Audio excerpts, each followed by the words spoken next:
Wales and Scotland renew one of international rugby's oldest rivalries when they collide in their Six Nations Showdown at the iconic Principality Stadium. The fixture, which dates all the way back to 1883, carries vastly different emotional weight for the two sides this weekend. For Wales, it is about survival, pride, and desperately halting a spiraling run of defeats. For Scotland, it represents momentum, belief, and a chance to remain firmly in the championship title conversation. Wales, a proud nation under pressure after just 2 rounds of this year's Six Nations, Wales find themselves staring down the barrel. Heavy defeats to England 48-7 and France 54-12 have left them rooted to the bottom of the table with a staggering points difference of -83. Even more concerning is the broader trend. 13 consecutive Six Nations losses stretching back to 2023, the optimism that accompanied the appointment of head coach Steve Tandy ahead of last year's Autumn Nations series has quickly dissipated. Tandy's arrival was supposed to usher in renewed defensive steel and tactical clarity. Instead, results have deteriorated. Autumn losses to Argentina, New Zealand, and South Africa were sobering. Although Wales edged Japan in a tight encounter, that lone victory did little to disguise deeper structural issues. Defensive frailty, breakdown inefficiency, and a lack of cutting edge in attack have plagued them. The statistics are damning.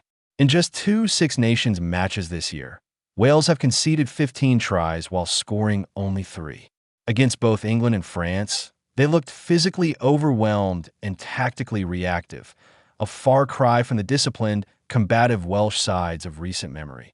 The challenge now is not merely technical, but psychological. Confidence appears fragile. Execution falters under pressure. The visit of Scotland offers an opportunity to reset, but also carries the risk of further humiliation. Scotland. Back in the hunting contrast, Scotland entered the contest buoyed by renewed belief. Their campaign began with a narrow 18-15 defeat to Italy in Rome, a result that sparked murmurs about the future of head coach Gregor Townsend. That loss came after an autumn series that included dominant wins over the USA and Tonga, but also agonizing defeats to New Zealand and Argentina. Pressure intensified following the setback against the Azzurri. Some speculated Townsend's tenure might hinge on the upcoming clash with England.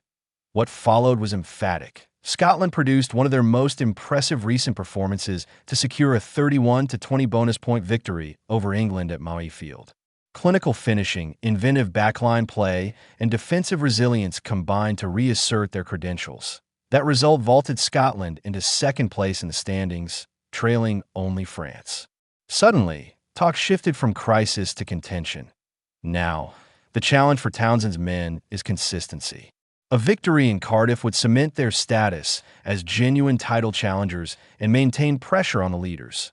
Where the match will be won on paper, the forward battle appears evenly matched. Wales possess experienced campaigners capable of restoring parity in the set piece. Scotland's pack, while combative, has not always dominated physically. Interestingly, Scotland's triumph over England demonstrated that forward ascendancy is not always decisive. They absorbed pressure in the tight exchanges, yet capitalized ruthlessly when opportunities arose.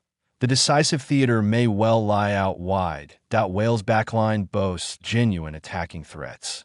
Scrum-half Tomos Williams offers sharp service and intelligent kicking.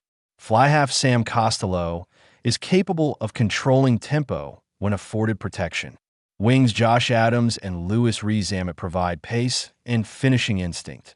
Yet Scotland arguably possess greater depth of X-factor.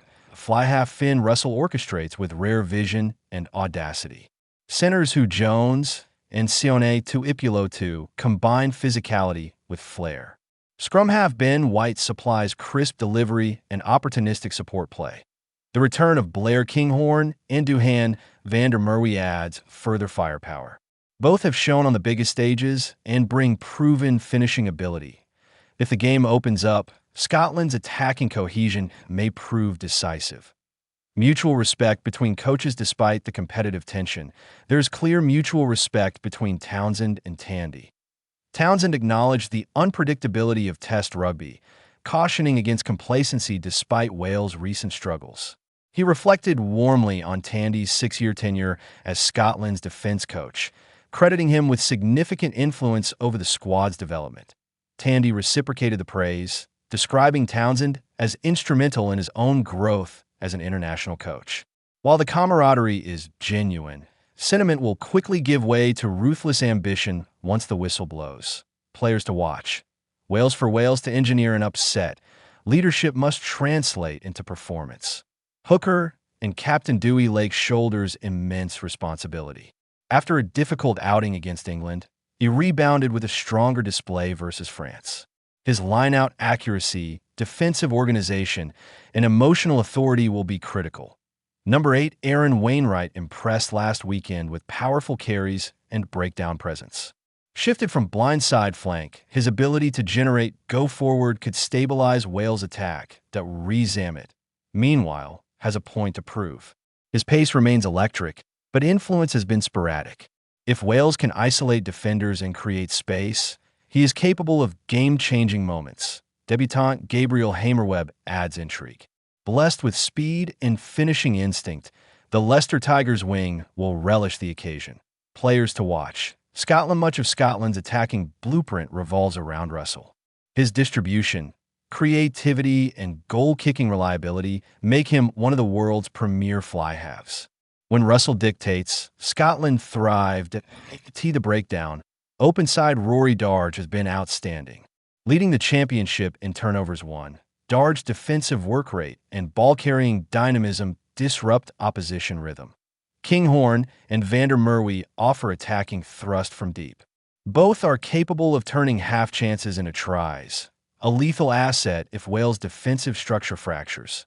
The scrum-half duel, the head-to-head battle between Williams and White, could shape the contest. Williams has been among Wales' brighter sparks, combining tactical kicking with sniping runs around the fringes. His move to Saracens next season reflects his growing reputation. White, representing Toulon at club level, responded strongly after criticism following Scotland's loss to Italy.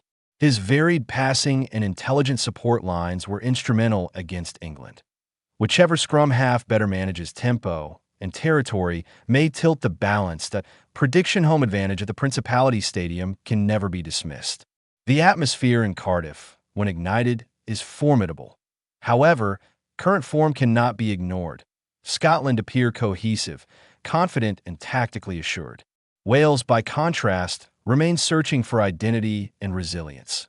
Expect Wales to compete with greater urgency, but Scotland's superior backline cohesion and confidence should ultimately prevail. Prediction: Scotland by 18 points. Match details date: Saturday, February 21. Venue: Principality Stadium. Cardiff kickoff: 16:40. Gym to referee: Matthew Carley.